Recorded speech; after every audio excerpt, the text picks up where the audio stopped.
অনেকে আমাকে জিজ্ঞাসা করে, আচ্ছা কৃষ্ণবাবু কি করলে ভগবানের নামে কাঁদা যায়? দেখবেন আজকে আপনাদের মশাট দক্ষিণ পাড়াতে কীর্তন হচ্ছে।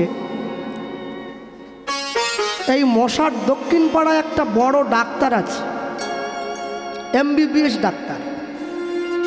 2000 টাকা ভিজিট নেয় একটা রুগী দেখতে। আচ্ছা 2000 টাকা ভিজিটের ডাক্তারবাবু সে কি নিজের ব্যাগটা নিজে বইবে? তার সম্মান আছে না? একটা লোক রেখেছে, বলে আমি তো বইব না, তুই একটু। বলে ডাক্তারবাবু তাহলে আমি বিনিময়ে কি পাবো? বলে ঠিক আছে যা, তোকে প্রত্যেক দিন 500 টাকা করে আমি দেবো, যা তুই আমার সঙ্গে সঙ্গে থাকবি, আমার ওষুধের ব্যাগটা বইয়ে দিবি। হ্যাঁ, এই কতদূর পড়াশুনো করেছিস রে? বলে আমি তো গ্র্যাজুয়েট। বা তাহলে আমি যে ওষুধগুলো লিখে দেবো তুই নামগুলো পড়তে পারবি? বলে আপনি শিখিয়ে দিলেই পারি, তাহলে আমার আরেকটু সুবিধে হয়। মানে আমি যে ওষুধটা দেবো তুই একটু পড়ে রুগীকে বলে দিবি, ওই রুগীরাও মাঝে মাঝে খুশি হয়ে তোকে 20-50 টাকা দেবে, তোর একটু উপার্জন হবে। এটা খুব ভালো। 30 বছর ধরে MBBS ডাক্তারের ব্যাগ বইছে, BA পাস করা ছেলে। 30 বছর ধরে ব্যাগ বইয়ে ও দস্তিপুরে জায়গা কিনে একটা বাড়ি বানিয়েছে। সেইখানে কিন্তু নিজেকে আর এমনি মানুষ বলে পরিচয় দেয় না, বলে আমিও ডাক্তার। কেন? 30 বছর ব্যাগ বইয়েছে তো দেখেছে ডাক্তারবাবু জ্বর হলেই লিখে দিচ্ছে ক্যালপল 600, ক্যালপল 600। ও এবারে ওখানে দস্তিপুরে গিয়ে বলে তোমাদেরকে বাইরের ডাক্তার দেখাবার দরকার নেই, টুকটাক জ্বর টর হলে আমার কাছে আসবে, আমি ওষুধ দিয়ে দেবো। বড় ডাক্তারের সঙ্গে ঘুরতে ঘুরতে ওর সহকারীটা এক সময় ছোট ডাক্তারে পরিণত। বড় নেতার সাথে ঘুরতে ঘুরতে ওই নেতার সহকারীটা এক সময় ছোট নেতায় পরিণত হয়। ভগবানকে যারা ভালোবাসে ভক্তের সঙ্গে ঘুরতে ঘুরতে এক সময় আপনিও ভক্ত হয়ে যাবেন। হরি বল, হরি বল। যে ভগবানের নামে কাঁদে, যে ভগবানের নামে নয়নের জল ফেলে, মাঝে মাঝে তার পাশে গিয়ে একটু বসতে হয়। বসলে কি হয় জানেন?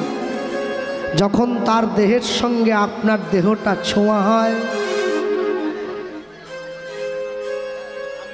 আচ্ছা একটু সামনে এগিয়ে গিয়ে আসুন মা, ছোট জায়গা, সবাইকে একটু সুযোগ করে দেন বসা। হ্যাঁ, একটু সামনে এগিয়ে গিয়ে সকলে আসুন, সকলকে নীরবতা বজায় রাখুন। হ্যাঁ, কথা বলবেন না।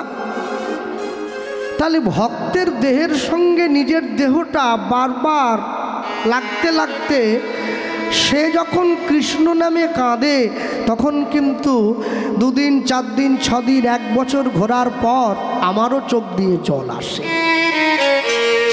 এটা ভগবানের কৃপা নয়, ভক্তের কৃপা। সে তো আপনার পাশে আছে। উত্তম নিশ্চিন্তে চলে অধমের সাথে, যিনি মধ্যম তিনি চলিবেন তফাতে। সব সময়ের জন্য জানবেন, যদি জীবনে কোনোদিন সম্ভব হয় ঘরের দরজাটা বন্ধ করে ভগবানের মন্দিরে গিয়ে, ভগবানের ঠাকুর ঘরে গিয়ে, নিজের বাড়ির ঠাকুরের আসনটা যেখানে পাতা আছে সেইখানে গিয়ে তার চরণটা জড়িয়ে ধরে 2 ফোঁটা চোখের জল দেবেন।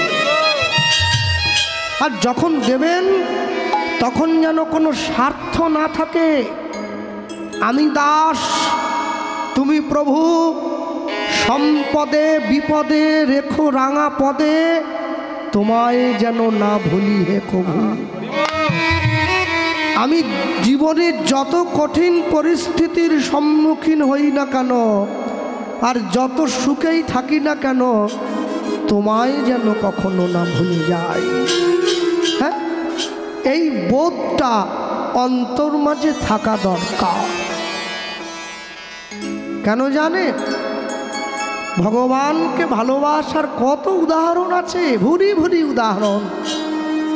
আজ থেকে বেশি নয়, 100 বছর পূর্বে রামচন্দ্রের জন্ম হয়েছে যেই জায়গাটাতে, ওটাকে অযোধ্যা বলা হয়। এই অযোধ্যার পাশে একটা ছোট্ট গ্রাম আছে, যেই গ্রামে 1000 লোকের বসবাস। গ্রামের মানুষ ঠিক করেছে, রামচন্দ্র তো আমাদের ভূমিতে জন্ম নিয়েছে, তাহলে আমরা গ্রামের লোকেরা কি পারি না সকলে মিলে একটু একটু ভিক্ষা শিক্ষা করে রামচন্দ্রের জন্য একটা মন্দির তৈরি করতে? তো যারা গ্রামের বয়োজ্যেষ্ঠ মানুষ তারা বলছেন প্রস্তাবটা ভালো, ভগবানের মন্দির হবে, এটা তো উত্তম কথা। সকলে মিলে সাহায্য সহযোগিতা চেয়ে একটা মন্দির তৈরি হয়েছে। তাহলে রামচন্দ্রের মন্দিরে কে আছে? রাম আছেন, মা সীতা দেবী আছেন, চরণতলে হনুমান বসে আছেন, আর লক্ষ্মণ ঠাকুর দাঁড়ায় আছে দূরে। গ্রামের লোকেরা নিয়ম করেছে প্রত্যেক দিন সকালবেলায় মন্দিরে যারা যেই কাজে যাক না কেন, গ্রামের সকল মানুষ মন্দিরে এসে রামচন্দ্রের চরণে প্রণাম জানিয়ে তারপরে কাজে যাবে। যেমনি ভাবা তেমনি কাজ। ওই গ্রামে একজন লোক আছে, তার নাম দশরথ দাস। সে কিন্তু বড় লোক নয়, সে গরিব চাষা, চাষ করে খায়। সকলে রামচন্দ্রকে লাইন দিয়ে প্রণাম করে, রামচন্দ্রের কাছে চায়, প্রভু আমাকে ভালো রেখো, আমাকে সুখে রেখো, আমাকে শান্তিতে রেখো। দশরথ দাস প্রথম 2 দিন 3 দিন প্রণাম করে সকলার সঙ্গে ওটাই চাইল। তারপরে মনে মনে সিদ্ধান্ত নিল, সবাই যে ভগবানকে চাইছে আমাকে গাড়ি বাড়ি দাও, টাকা পয়সা দাও, সুখ শান্তি দাও, তা সবাই তো চাইছে, সবাইকে দেওয়ার মতো রামের কাছে আছে তো। আমি যদি সবাই যদি আমার কাছে এসে হাত পাতে, বাবু 100 টাকা দাও, 100 টাকা দাও, আমার কিন্তু ভাবা উচিত সবাইকে দেওয়ার মতো আছে তো। ওই লোকটা সিদ্ধান্ত নিয়েছে, রামচন্দ্রের বাবার নামও কিন্তু দশরথ, তাই না? ও রাজা, কিন্তু আমি চাষা। কিন্তু রাজা তো কি হয়েছে, নামে তো মিল আছে। আজ থেকে আমি কি রামের বাবা হতে পারি না? মনে মনে ঠিক করেছে। আর এই সিদ্ধান্তটা নিয়ে ও কি করলো, ও পরের দিন থেকে মন্দিরে গিয়ে রামের কাছে আশীর্বাদ চাইবে, কি ঘুরে রামকে আশীর্বাদ করছে, বাবা রাম চিরসুখী হও। 1 দিন 2 দিন 3 দিন 4 দিন গ্রামের মানুষ ভাবছে দশরথ বোধহয় পাগল হয়ে গেছে, ভগবানকে আশীর্বাদ করে, এত বড় ক্ষমতা, দেখো যা বলছে বলো। পূজারী ব্রাহ্মণ কিন্তু ব্যাপারটা বুঝে নিয়েছে যে রামকে বাৎসল্য প্রেমে ভালোবাসে দশরথ। 1 মাস পরে দশরথ দাস গিয়ে মন্দিরের পূজারীকে বলছে, আচ্ছা ঠাকুরমশাই একটা কথা বলবো?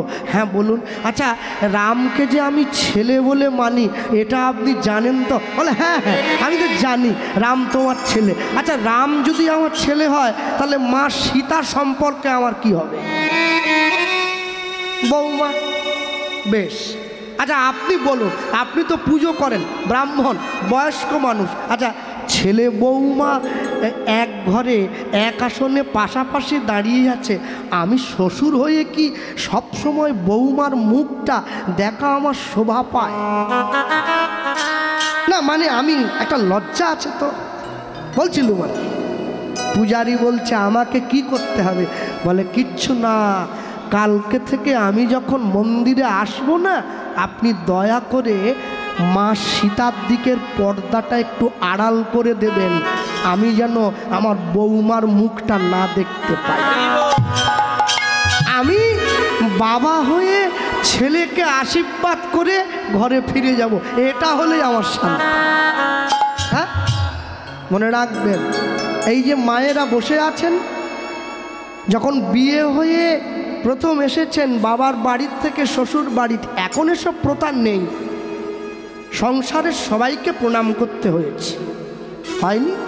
বড় ভাসুর, বড় দাদা, বড় যা, শ্বশুর শাশুড়ি, সকলকে প্রণাম করতে। নতুন বউ তো, আচ্ছা, সকলকে প্রণাম। আর সকলার শেষে গিয়ে যখন স্বামীর ঘরে গিয়ে স্বামীর পায়ে হাত দিয়ে প্রণাম, দুটো কি এক হয়ে গেল? দুটো এক না। কেন? স্বামীর চরণতল মেয়েদের দুঃখ জানাবার জায়গা, বাকি সকলের চরণতল কিন্তু সেটা নয়। যার জন্য দেখবেন যে মা স্বামীহারা, তার দুঃখ বোঝার কেউ নেই, কেউ নেই। যতদিন স্বামী থাকে দুঃখ বোঝার মানুষ থাকে, স্বামী চলে গেলে দুঃখ বোঝার কেউ নেই। কোনো ছেলের যদি মা চলে যায় তার দুঃখ বোঝার কেউ নেই, কোনো মেয়ের যদি বাবা চলে যায় তার দুঃখ বোঝার কেউ নেই। হ্যাঁ, 1 বছর ধরে রামচন্দ্রকে আশীর্বাদ করে আসছে দশরথ। আর এই যে 1 বছর ধরে আশীর্বাদ করছে, 1 বছর পরে মন্দিরের পূজারি পরিবর্তন হয়েছে। নতুন পূজারি তো নিয়মটা জানে না যে ও এলেই পর্দাটা সরিয়ে দিতে হবে, ও তো জানে না।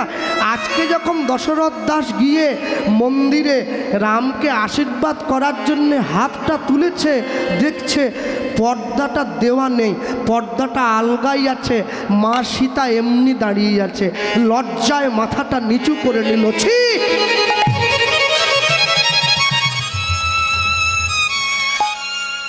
মাথা নিচু করে দাঁড়িয়ে কাঁদছে, আমি কি করলাম?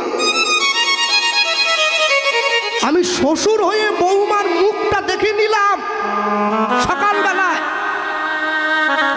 সকলে তাকিয়ে দেখছে একটা চাষা, একটা ভিখিরি, একটা গরিবের ভালোবাসায় অন্ধ হয়ে পাথরের সিংহাসন থেকে পাথরের মা সীতা নেমে এসে পর্দাটা আড়াল করে দিয়ে চলে গেছে। সকলে মিলে দশরথকে প্রণাম জানাচ্ছে, তোমার জন্যে পাথরের ঠাকুর সিংহাসন ত্যাগ করে কত বড় ভালোবাসা দিয়েছ তাকে তুমি। সকলে ওকে বুকে জড়িয়ে ধরছে, দশরথ তুমি তো রামের কৃপা পেয়েছ গো। সবাই বুকে জড়িয়ে ধরলে কি হবে? দশরথের মনটা ভালো নেই। কেন জানে? দশরথ দাস চিন্তা করছে সীতাকে রাজা জনকের কন্যা, তাই সে জানকী। আমার মতো একটা গরিব ভিখিরির জন্যে রাজকুমারীকে কিনা সিংহাসন থেকে নামতে হলো না। এটা আমি ঠিক করিনি, আমি অন্যায় করেছি। আমি ওই মন্দিরে আর যাব না। আমার বৌমা যে কিনা রাজার মেয়ে, সে আমার মতো চাষার কত বড় অনুতাপ। পাথরের ঠাকুরটাকে কতটা আপন করেছে যে বৌমা যে রানী এটা পর্যন্ত ভোলে নাই। আর আমি মন্দিরে যাব না। রাত্রেবেলা ঘরের মধ্যে বসে রয়েছে, একা অন্ধকারে বসে কাঁদছে, প্রভু আর আমি মন্দিরে যাব না। গভীর রাত্রিতে সবাই যখন ঘুমিয়ে পড়েছে, দশরথ দাসের পাতার কুটিরের সামনে দাঁড়িয়ে কে যেন দরজায় টোকা দিচ্ছে, বাবা বাবা দরজাটা খোলো। কে? আমি রামচন্দ্র। চমকে উঠল, কি প্রভু তুমি? ছুটে গিয়ে দরজাটা খুলে দিয়েছে, দেখছে রামচন্দ্র দাঁড়িয়ে আছে দরজার বাইরে। কি বাবা তুমি এলে আমার কাছে? প্রভু তুমি এসেছ, তুমি আজ আমার মন্দিরে যাওনি কেন? রাম জিজ্ঞাসা করছে। প্রভু তুমি ভুল বুঝো না, আমি তো অশিক্ষিত মূর্খ, আমি জানি না কেমন করে তোমায় ডাকতে হয়, মনের আবেগে কদিন ছুটে গিয়েছিলাম। রামচন্দ্র মাথাটা নিচু করে দিয়েছে, আমায় আশীর্বাদ করবে না মাথায় হাত দিয়ে। দশরথ দাসের হাতটা থরথর করে কাঁপছে। আমি ভগবানকে আশীর্বাদ করব, এত বড় ক্ষমতা কি আমার আছে? রামচন্দ্র দশরথ দাসের হাতটা টেনে নিয়ে মাথার উপরে দিয়ে বলে, জানো বাবা, সারাদিন মানুষ আমার কাছে আশীর্বাদ চায়, সবাইকে দিতে দিতে আমার আশীর্বাদের ভাণ্ডটা শূন্য হয়ে যায়। তুমি যখন আমায় আশীর্বাদ করো রাম সুখে থাকো বলে, আমি তোমার সেই আশীর্বাদটা নিয়ে আমার এই আশীর্বাদের ঝুলিটা পরিপূর্ণ করি। পরের দিন যখন মানুষ আবার গিয়ে আমার সামনে দাঁড়ায়, আমি তাদেরকে আশীর্বাদ করি। ভক্তের ভালোবাসায় ভগবান সাক্ষাৎ এসে সামনে দাঁড়িয়েছে। চৈতন্য মহাপ্রভু সেই শিক্ষাটাই আমাদেরকে দিলেন। গৃহে বা বনেতে থাকো, হা গৌরাঙ্গ বলে ডাকো, নরোত্তম মাগে তার সঙ্গ। তুমি যদি গৌরাঙ্গের কৃপা পেতে ব্যর্থ হও, তুমি জীবনে আরেকটা কাজ করবে। কি কাজ জানো? আরো সহজ, বলো আর কবে নিতাই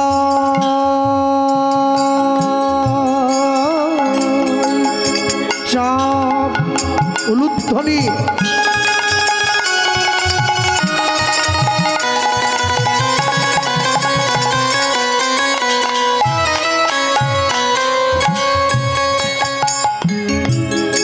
আমায় করুণা, আমায় করুণা করিবে, আমায় করুণা করিবে, আমায় করুণা করিবে, বলো আর কবে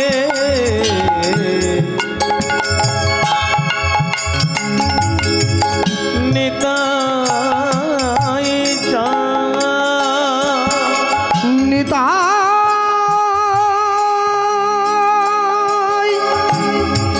আমার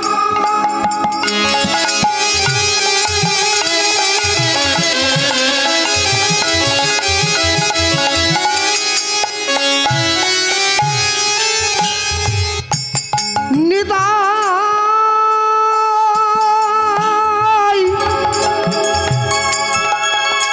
নিতাই আমার নিতাই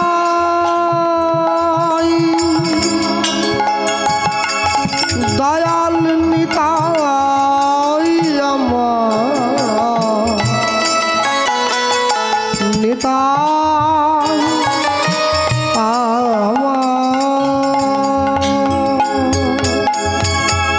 বলো আর কবে নিতাই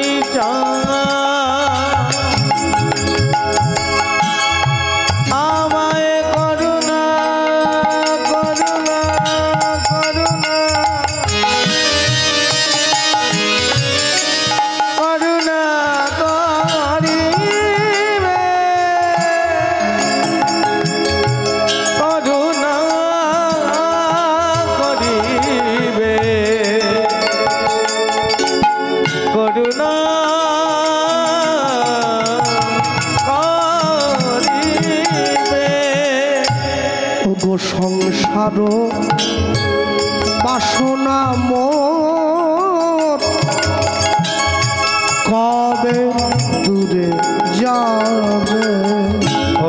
সংসার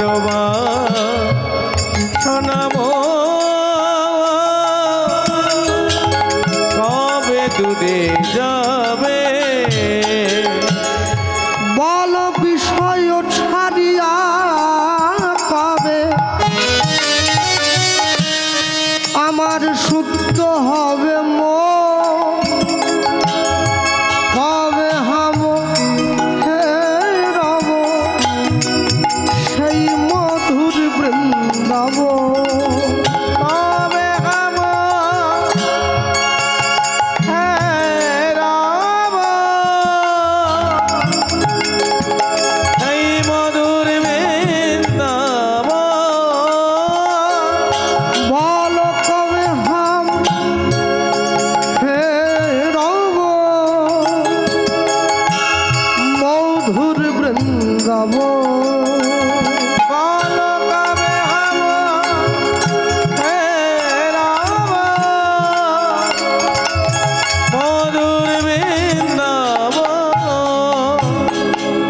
মধুর বৃন্দাবনে আমি কবে বা যাব মধুর বৃন্দাবনে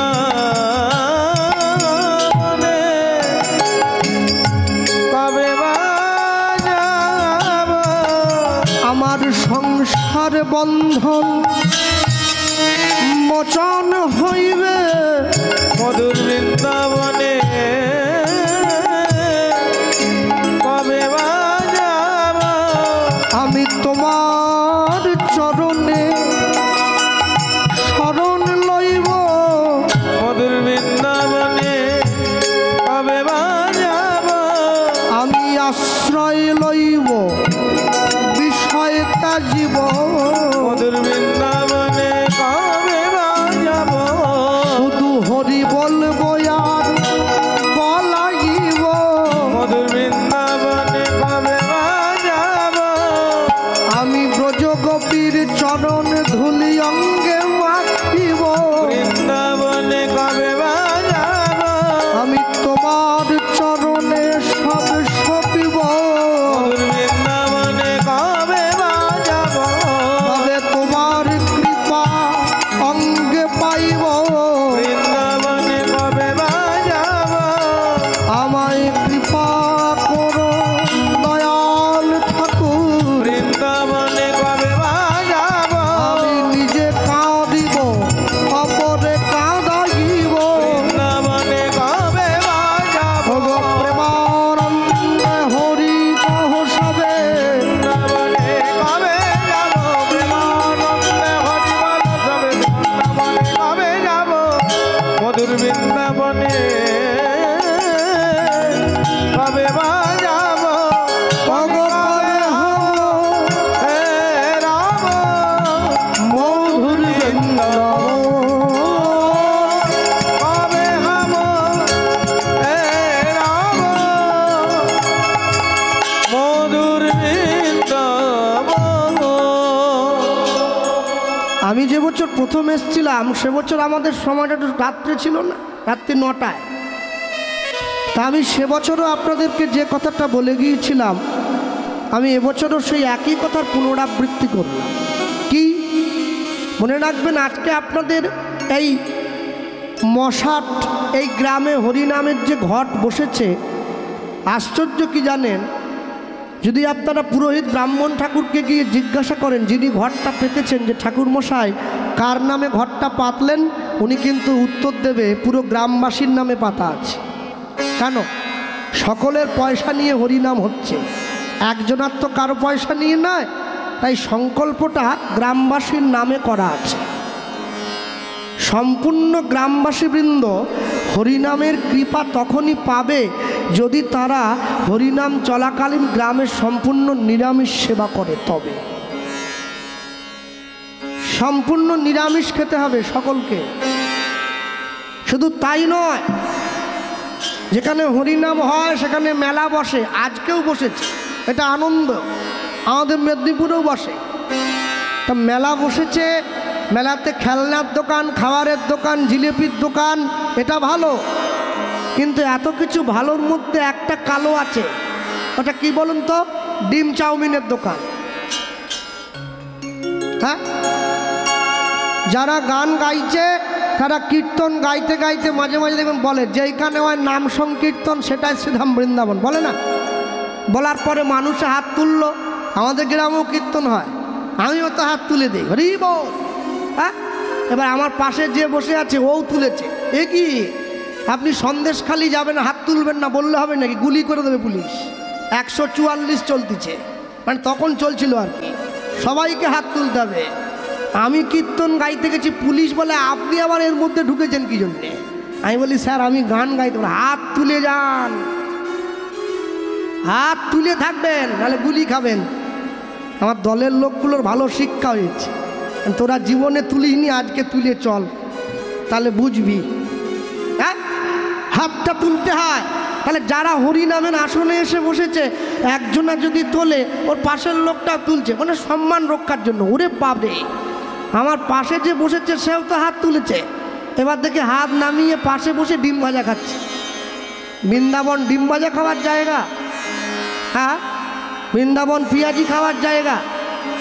বৃন্দাবন এগরোল খাওয়ার জায়গা? যারা আত্মীয় স্বজন কুটুম বাটুম এসেছে বাড়িতে, একটু ওনাদেরকে বুঝিয়ে টুজিয়ে রাখুন যে আজকের দিনটা অপেক্ষা কর, কালকে নগর সংকীর্তন পর্যন্ত দাঁড়িয়ে যা। মহাপ্রভু যাবে না সবার ঘরে ঘরে? মায়েরা হলুদ জল দেয়, আলতা পরায়, হলুদ দেয়, আছে? তাহলে বলছে কালকে একটু নগর সংকীর্তন পর্যন্ত দাঁড়িয়ে যা, তারপর দেখবি মুরগির ঘরে নিয়ে গিয়ে ঢুকিয়ে দেবো, ধরবি আর খাবি। কটা চাই? হ্যাঁ, আজকের দিনটা দাঁড়া, ওরে গ্রামে হরিনাম রে, আজকে দাঁড়া। মনে রাখবেন, অনেক কষ্ট করে ঈশ্বরের অনুকম্পা লাভ করা যায়, একটু অবহেলা করে কিন্তু হারিয়ে ফেলার কোনো মানে হয় না। কেন জানেন? যারা টিভিতে ফুটবল খেলা দেখেন, যারা ক্রিকেট খেলা দেখেন, যদি 50 ওভারের খেলা হয়, লাস্ট 10 ওভার কিন্তু মারাত্মক। ওইখানেই কিন্তু আসল খেলা হয়, আর না হলে জিত। আর যদি 20 ওভারের খেলা হয়, শেষ 4 ওভার মারাত্মক, ওইখানে ঠিক করতে হবে। তাহলে এত বড় হরিনাম, এত বড় নামযজ্ঞ, মানুষে বসার জায়গা পাচ্ছে না। গতবারেও ঠিক একই অবস্থা হয়েছে, বসার জায়গা পাচ্ছে না। তারপরে এই এত বড় কর্মটা করে এসে ওই লাস্টের 4 ওভার খারাপ করবেন না দয়া করে।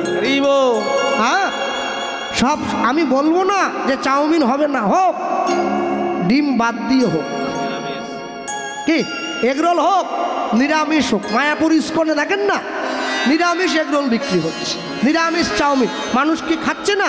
খায়। এটাও একটা আনন্দ।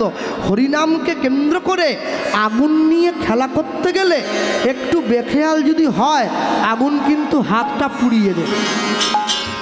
আগুন কিন্তু বুঝবে না আপনি না জেনে ওকে হাত দিয়েছেন। কেন জানেন? ভারতবর্ষের সনাতনীয় শিক্ষা আমাদেরকে এই শিক্ষাই প্রদান করে। কেন? যে সমস্ত ছেলেমেয়েরা স্কুল কলেজে পড়াশুনো করে, এরা চারদিকে দাঁড়িয়ে বসে আছে। একটা আশ্চর্য কি জানেন? বর্তমান দিনের ছেলেমেয়েরা শাহরুখ খানকে ভালোবাসে, সালমান খানকে ভালোবাসে, না নায়ক নায়িকাদেরকে পছন্দ করে। আচ্ছা, তাই যদি হয় তাহলে কালকে সকালবেলায় পরীক্ষা দিতে যাওয়ার সময় শাহরুখ খানের ছবিতে প্রণাম করে যাবে যে খান বাবা আমাকে পাশ করি দাও। তা কিন্তু যায় না। হ্যাঁ, দেবাদিদেব মহাদেবের বাঘছাল পরা ছবিটায় প্রণাম করে। কেন বলুন? কেন? দেবাদিদেব মহাদেবের বাঘছাল পরা ছবিটাও আমাদেরকে শিক্ষা দেয়, ভারতবর্ষ ভোগকে ভালোবাসে না, ত্যাগকে ভালোবাসে। মহাদেবকে দেখে একবার শেখো, সব সময়ের জন্যে জানবেন। এত সুন্দর মনুষ্য জন্ম পেয়েছেন, এত সুন্দর দেহ পেয়েছেন, এত সুন্দর জীবন পেয়েছেন, একে দয়া করে নষ্ট করে দেবেন।